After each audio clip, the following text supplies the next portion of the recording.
आषाढ़ मास के शुक्ल पक्ष की एकादशी तिथि को देवशयनी एकादशी कहा जाता है। इसी दिन से भगवान विष्णु क्षीर सागर की अनंत शैया पर गहरी नींद में चले जाते हैं।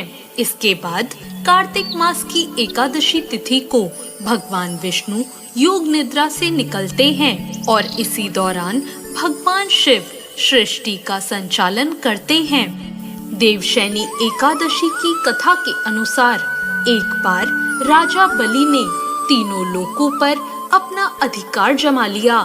यह देखकर भगवान इंद्र और अन्य देवी देवता घबरा गए और भगवान विष्णु की शरण में चले गए। सभी देवी देवताओं को परेशान देखकर भगवान विष्णु ने वामन अवतार धारण कर लिया और राजा बलि से भिक्षा मांगने जा पहुँचे।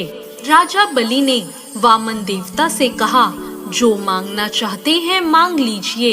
इस पर वामन देवता ने भिक्षा में 3 पग भूमि मांग ली।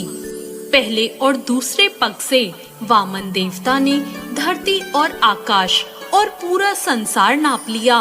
जब तीसरे पग के लिए कोई जगह नहीं बची तो राजा बलि से वामन देवता ने पूछा कि तीसरा पग मैं कहाँ रखूं? तब राजा बलि ने अपना सर आगे कर दिया। वामन अवतार में भगवान विष्णु राजा बलि को देखकर बहुत प्रसन्न हुए और उनसे वरदान मांगने को कहा। राजा बलि ने उनसे वरदान मांगा कि आप पाताल लोक में जाकर बस जाएं। राजा बलि की बात मानकर उनको पाताल में जाना पड़ा। ऐसा करने से सभी देवी देवता और माँ लक्ष्मी परेशान हो गए और अब अपने पति विष्णु जी को वापस लाने के लिए माँ लक्ष्मी एक गरीब स्त्री का भेष धारण करके राजा बलि के पास गई और उन्हें अपना भाई बनाकर राखी बांध दी और उन्होंने उपहार के रूप में विष्णु जी को पाताल लोक से वापस ले जाने का वरदान ले लिया।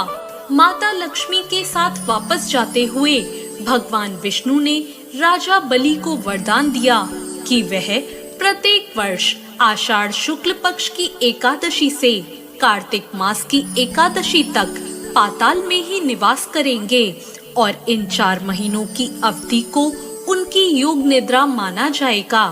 तो ये थी देवशयनी एकादशी की कथा। देवशयनी एकादशी व्रत कथा का वर्णन भगवान कृष्ण ने खुद युधिष्ठिर से किया है। सतयुग में माधांता नाम का एक चक्रवर्ती राजा राज करता था। उसके राज्य में 3 साल तक वर्षा नहीं हुई थी।